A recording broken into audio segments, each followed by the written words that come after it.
Eu tenho certeza que se o governo tivesse coragem, fosse para cima disso e mexesse nessa colmeia aí, né, ia ter o apoio de muita gente que, inclusive, não vota com o PT, mas nessa eleição de 2022, eu estava falando de você chegar, muitos desses votaram. Nesse caso dos planos de saúde, até falei com a Adri, Ricardo, a gente vai ter que fazer alguma coisa. Porque é uma coisa que interessa a classe média e, infelizmente, até se a classe média sair dos planos e for para o SUS, vai impactar muito o SUS. A gente precisa ter esse chão ainda de classe média atendidas pelo plano de saúde. Agora, veja, olha só que absurdo. Os planos, e aqui eu quero falar no nosso, em especial, Sul-América, o que ele está fazendo? Você contratou um plano, Ricardo. Você contrata um plano que tem tais hospitais, com exceção de 2, que são os mais caros de São Paulo, você sabe. Tem todos os outros. Você começa a usar e eles começam a tirar do plano os hospitais top e falam, não, se você quiser, você tem que contratar o mais caro. Aí, veja, no nosso caso em específico, nós temos uma criança que teve um processo sério de tratamento, então ele é considerado como alguém que é de alto custo para o plano. E o plano não aceita que se movimente ele para planos maiores, nem se eu quisesse e pudesse. E aí eu fui conversar com senadores aí, né, que lidam com a questão, falo, mas a ANS permite. O problema é que a ANS, aí eu vou falar português claro, a ANS, inclusive nos nossos governos, foram aparelhadas pelos planos de saúde. Eu quero dizer, é lamentável dizer que eu sou o defensor dos nossos governos e tal, mas infelizmente a turma lá do Sírio-Libanês, do Einstein, tomou conta da ANS. A ANS hoje, assim como a Anatel também tem muito disso, assim como a ANEEL tem disso, tem muito interesse privado que condiciona as decisões da ANS. Você chegou no exato ponto que eu queria chegar. Ou seja, nós fomos, de alguma maneira, condescendentes com isso que está acontecendo. Exatamente. E aí a classe média tem razão em ficar puta. Porque é um dos pontos que eu tenho certeza que se o governo tivesse coragem, fosse para cima disso e mexesse nessa colmeia aí, né, ia ter o apoio de muita gente que, inclusive, não vota com o PT, mas nessa eleição de 2022, eu estava falando de você chegar, muitos desses votaram contra o Bolsonaro. Tanto que em Pinheiros, Dizes, Jardins, vários bairros tradicionais. Pedro Malan, Armínio Fraga, só para citar 2. Oi? Armínio Fraga. Pedro Malan, Armínio Fraga. Bairros inteiros, né? Exato, é porque foi um voto contra o fascismo. Exato. Não foi um voto no Lula, foi um voto... Verdade. Isso o Lula tem muita consciência. Eu já falei aqui, eu vou repetir mais uma vez. O Lula ganhou a eleição com apoio de setores que não apoiam o PT nem o Lula. E a maior dificuldade dele para governar nessas circunstâncias é conduzir uma agenda que permita manter esse apoio sem descaracterizar o partido e a sua história. Por exemplo, esse tema do arcabouço fiscal. Eu já fui perguntado por várias pessoas, você gostou? Você, olha, não se trata de gostar ou de não gostar.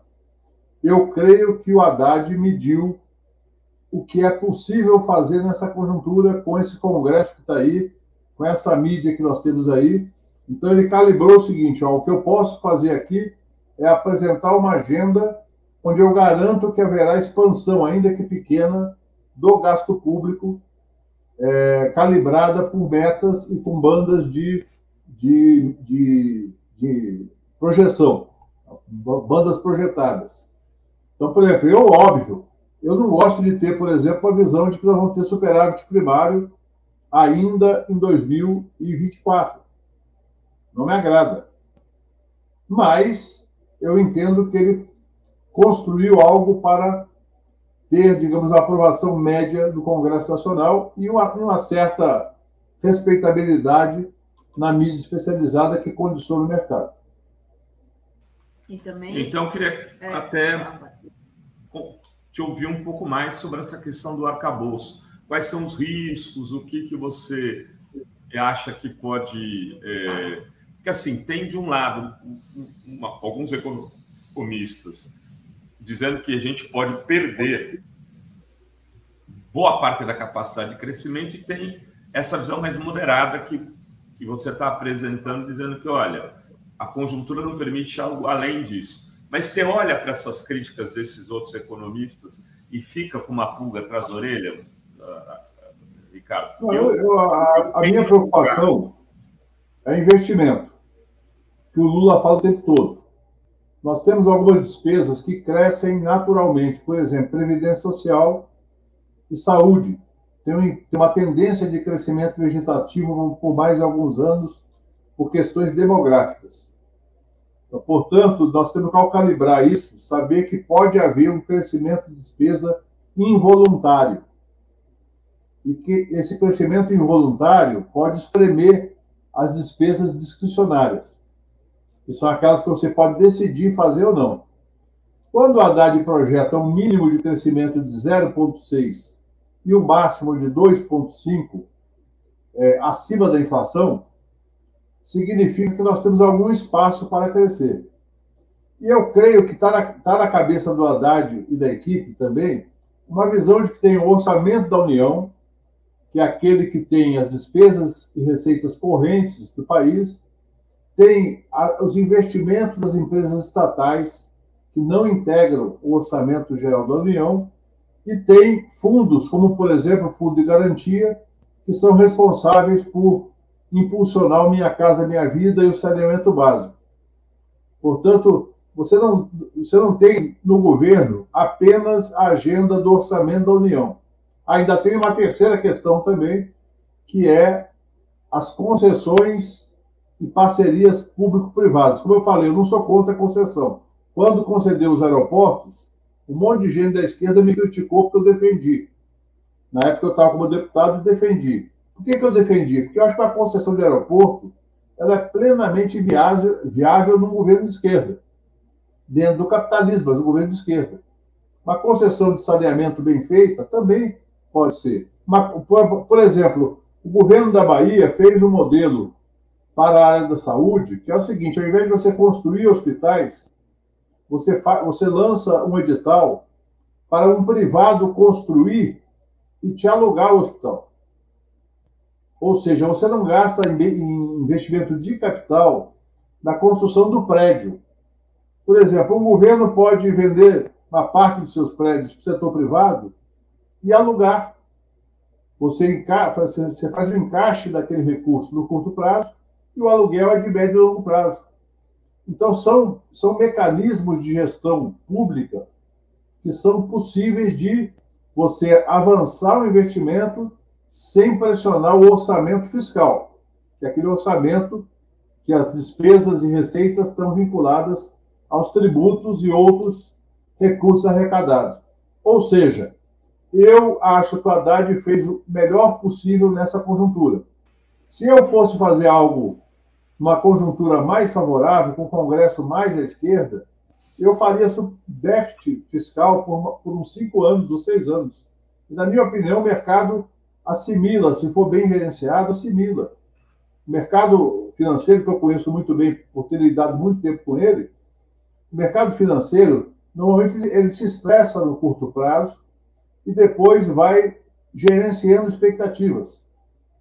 E se o governo conduz bem o orçamento, mesmo com déficit, ele vê que é um déficit sob controle e não um déficit descontrolado.